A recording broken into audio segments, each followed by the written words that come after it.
Honourable Member for Warringah. Thank you, Mr Speaker. And I reject, I should say, outright, the words the Minister spoke at the dispatch table today, justifying the extension of this miserable program. I also reject the words of the opposition, because there is simply no willingness to properly address this issue. It is just to perpetrate, to continue something that is inhumane. The words that have been said before me by the crossbench, I think, truly represents the feelings and the views of so many in our community.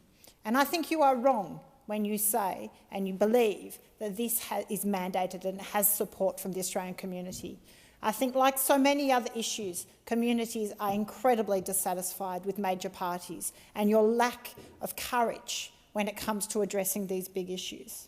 Now, let's be clear. We have had less than 24 hours' notice by the government to address this issue. We have had no information as to what alternate proposals have been considered, what other solutions could be at. Have we had any consideration of an inquiry into how offshore processing or the effectiveness of Nauru?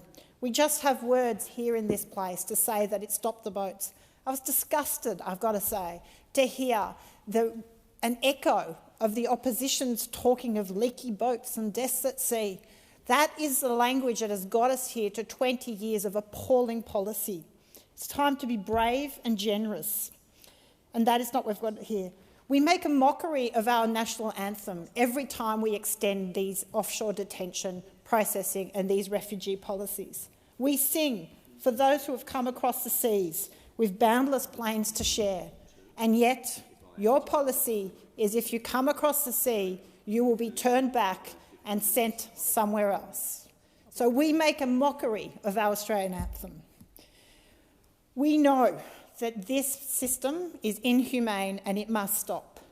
And the Australian public will judge the major parties, the Labor Party, the Liberals and the Nationals, for this inhumane treatment of those seeking our assistance. And we know this problem is going to get worse. We know we are going to have a global problem of displaced populations due to climate impacts. And yet we have this head-in-the-sand view of let's continue with an inhumane policy. Finally, the Labor Party went to the election with a promise to process those seeking asylum within 90 days. We are now months since the election and there are still people lingering in Nauru and PNG. And there is nothing in this commitment from the government today to say we will extend Nauru, but, and I ask the Minister, since she is here in the chamber today, will you commit to limits to how long any kind of detention and processing will be?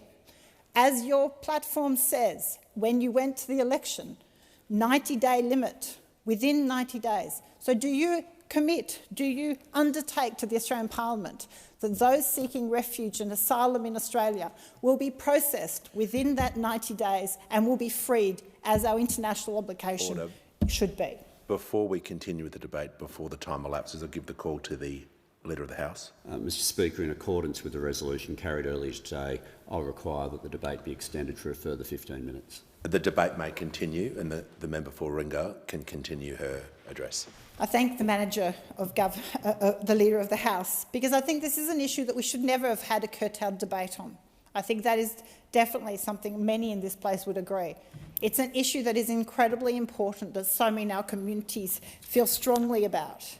And it is so disappointing that with no facts or figures or real information, we are presented in this place with this decision to extend something so inhumane for another 10 years with no proper justification to do so. So like many on the crossbench, I urge and I ask the government to call for a royal commission into an offshore detention and processing of refugees. It's time we shone a light on what is really happening and the private and disgusting deals of the business model. Right? The government talks a lot about the business model of people smugglers, which I abhor, but there is also a business model of offshore processing companies, and that needs to stop.